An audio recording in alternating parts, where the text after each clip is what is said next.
Shalom, queridos. Hoje é Eclesiastes capítulo 6.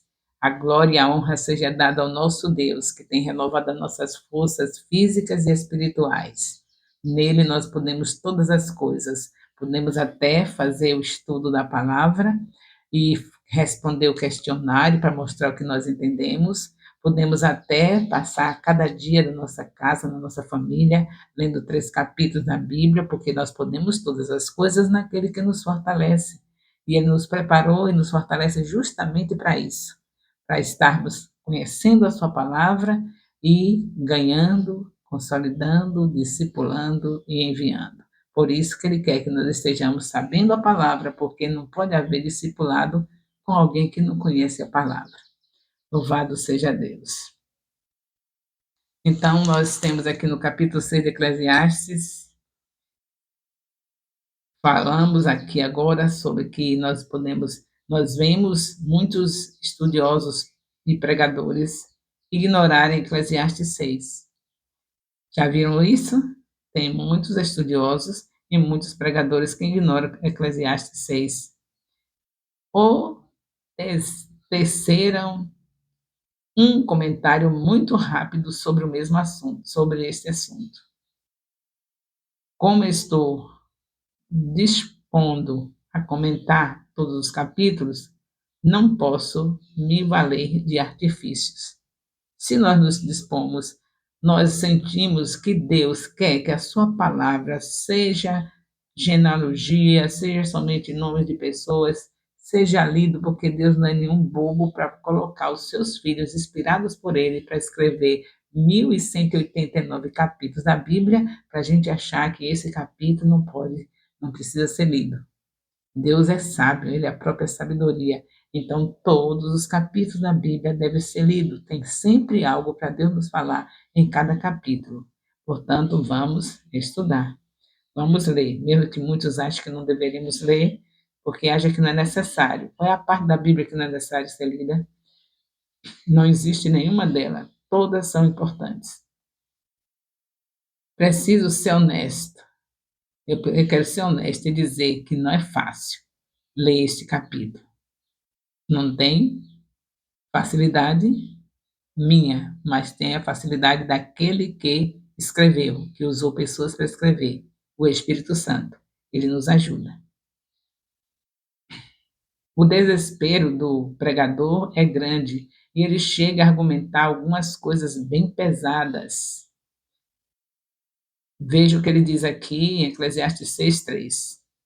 Se um homem gerar 100 filhos e viver muitos anos, e os dias dos seus anos forem muitos, e se a sua alma não se fartar do bem, além disso, não tiver sepultura, digo que um aborto é melhor do que ele. E aí, o que é que vocês acham disso? Não tem nada oculto na Bíblia, Deus revela tudo. O homem que pediu sabedoria a Deus está falando desse jeito aqui. Não foi Deus que falou assim. Deus deu sabedoria a ele, e ele menosprezou a sabedoria, e ele está falando desse jeito, que amedronta qualquer filho de Deus, não é? Se o homem gerar 100 filhos, porque está falando porque filhos é importante, né? Mas se ele gerar 100 filhos, mas se gerar 100 filhos e viver muitos anos, que é outra bênção, viver muitos anos, ter filhos é bênção, viver muitos anos é bênção, mas os dias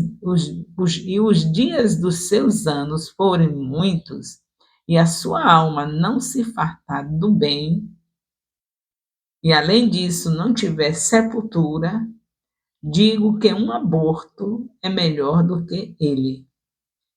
Pronto. Ele falou e nós estamos ouvindo, não foi Deus que falou isso? Esse homem que Deus deu sabedoria, que abandonou a sabedoria de Deus e falou isso. Então vamos continuar, porque nada na Bíblia é desperdiçado. Você acha que esse texto é fácil de interpretar? Certamente não. O mesmo vale para os versículos 6 e 7. Vamos ver. E ainda que eu tivesse duas vezes 1000 anos e não gozasse o bem, Não vão todos para o mesmo lugar? Todo o trabalho do homem é para a sua boca, e contudo nunca se satisfaz o seu apetite? Mais um versículo difícil para interpretar. Apesar da dificuldade de interpretar estes textos, enquanto nós estudamos este capítulo, chamou a atenção de que a maneira de pensar existe, essa maneira de pensar existe até hoje. Quantas não são as pessoas que estão por aí desesperançadas, perdidas, acreditando que lhes seria melhor nem mesmo ter nascido? É por isso que você tem que entender que discipular, que ganhar vidas é o trabalho mais importante que Deus deixou e nesse ministério onde sabemos que a igreja em célula, no modelo dos 12, nós temos tudo para vivermos nessa obra maravilhosa do discipulado. Com células, quando as pessoas se decidirem a Jesus, você consolida, você leva para a célula para ir se acostumando, depois você leva no templo, é assim. Nós estamos com tudo, com uma estratégia para ganhar vidas. Igreja em célula, no modelo dos 12, não é uma religião, é uma estratégia de nós cumprirmos o que Jesus falou. Ide e fazei discípulos. Mateus 28, versículo 19. É uma estratégia, não é uma religião. Por isso que é movimento o tempo todo, é trabalho o tempo todo. Quem não quer trabalhar também não come, diz a palavra de Deus. Aqui na terra é assim, quem não quer trabalhar não deve comer. Estou falando do pão material, mas quem não quer trabalhar para o Senhor, o que está fazendo no reino? Se o reino é justamente trabalho no dia a dia para a gente ganhar, consolidar, discipular, enviar. É trabalho, estudar, que você não vai ganhar vidas com essa boquinha fechada e quando abre a boca não tem nada do importante que é a palavra de Deus. Então tem que ser assim, desse jeito. Trabalho para a gente do reino não é para ser salvo, é porque nós já somos salvos. Aí que é mais de admirar a pessoa saber que já foi salvo, dá para duvidar se eu realmente sou salva, se eu não tenho nenhum interesse de estudar a palavra, de ficar alegre, de estar 3 capítulos por dia na minha casa e de ter um dia na semana com o meu discipulador, dá até para a gente duvidar. É porque não tem um tempo? Não tem tempo, você não tem tempo, não. Quem quer faz e quem não quer dá desculpas. Eu quero ver você não ter tempo para ir para o seu trabalho onde você é remunerada. Tem? Onde você é remunerado tem tempo? O dinheiro é o principal? O dinheiro já se tornou um Deus para nós? A prioridade é buscar o reino de Deus e a sua justiça, e as demais coisas vos serão acrescentadas. Mateus 6:33. Então a gente pode. A gente diz, posso todas as coisas quando adoece, né? Eu posso todas as coisas naquele que me fortalece. Eu vou resistir a essa doença em nome de Jesus. O diabo não teve na minha vida. Essa doença vai sair. Você pode. E acontece. Você resiste à doença. Olha o que aconteceu comigo. Eu nasci com a tireoide pela metade. Mas eu dizia todos os dias, Senhor, o Senhor me disse que eu posso todas as coisas. Senhor, eu posso. Eu não sei que doença. Eu não sabia que era tireoide. Eu vim saber aos 63 anos. Deus permitiu que eu nunca nenhum médico descobrisse. Foi obra de Deus, para que eu tivesse essa condição de fazer de você uma pessoa forte, porque você tem uma discipuladora geral nesse ministério, chamada Rai Nascimento, que é uma pessoa forte, mas forte porque Deus trabalhou na minha vida pela sua palavra. É por isso que vocês também precisam ser fortes, é pela palavra. Porque eu não tinha, sabe, no conhecimento que doença era, descobriu quando eu tinha 63 anos. Mas eu dizia, eu posso, o Senhor tem condição, o Senhor pode. O Senhor diz que cura toda doença e toda enfermidade. Então, não sei que doença é, mas o Senhor sabe. E o Senhor pode me sustentar. E olhe o que aconteceu. Cheguei aos 75 anos, pela graça do Senhor. E só descobriu a doença com 63. Então, tem 12 anos que eu comecei a tomar hormônio, mas eu vivi o tempo todo sem esse hormônio e Deus me sustentando. Por quê? Porque eu disse que podia.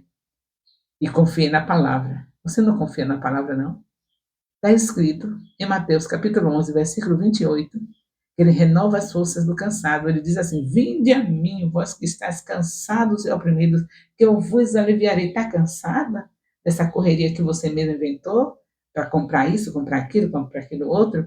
Então, peça ao Senhor. Você sabe, Senhor, eu quero ter isso, eu quero ter aquilo, eu quero pedir ao meu marido, eu quero... O marido diz, mas eu não quero que minha mulher passe falta de nada, ele está nessa correria.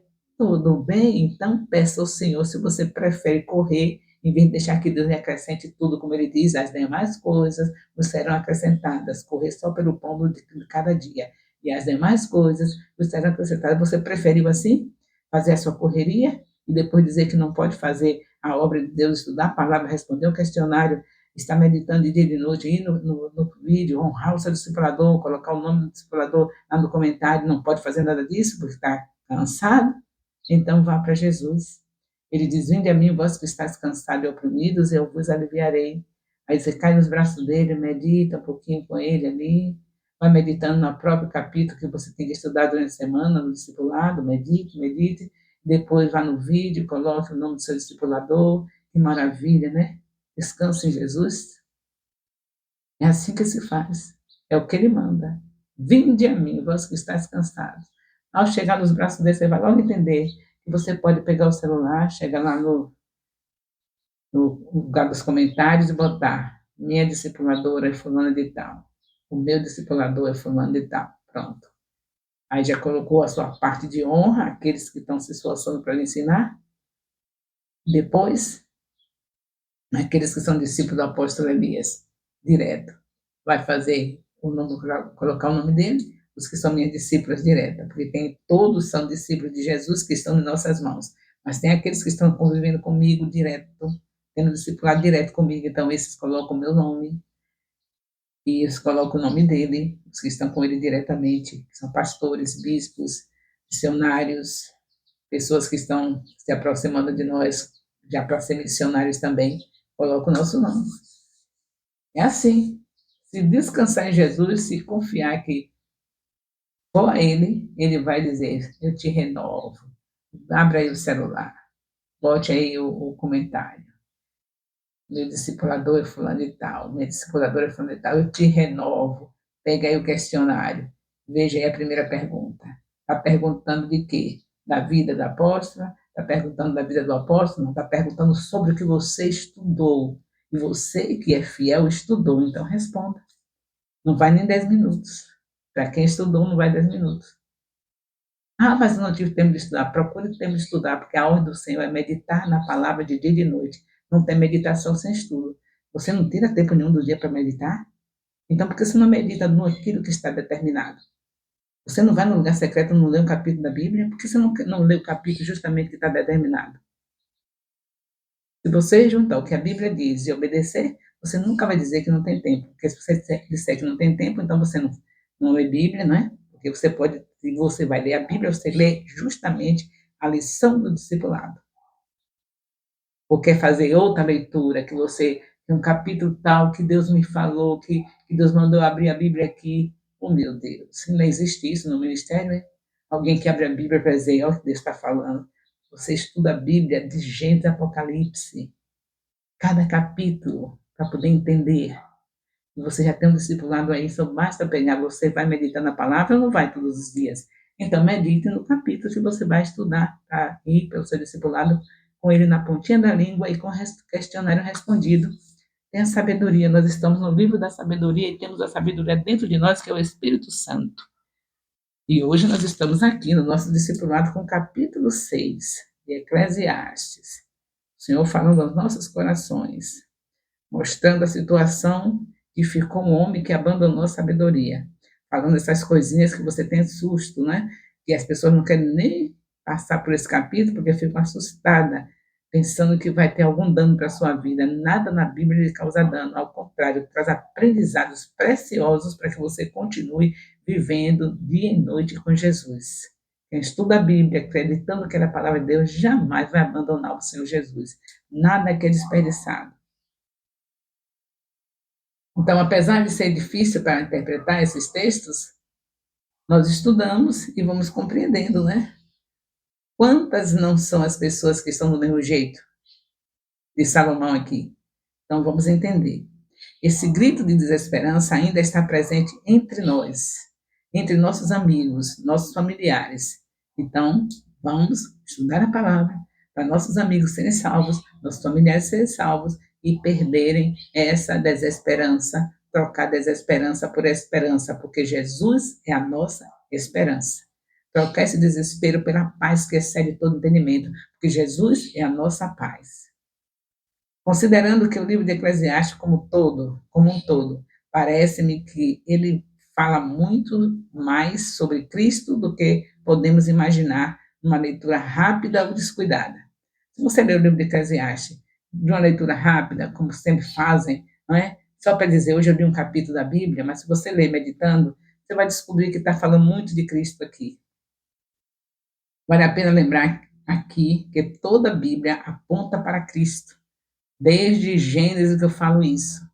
Desde Gênesis que eu disse que a antiga aliança, de Gênesis até Malaquias, está exclusivamente, tudo que se fala aqui, é exclusivamente apontando Cristo.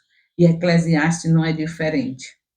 Deus não deixou nada aqui que não fosse apontando a vinda do Filho dele, situações que nos preparam para nós recebermos a Jesus. No caso, os israelitas, na época, estavam sendo preparados com situações que eram aprendizado para quando Jesus chegasse.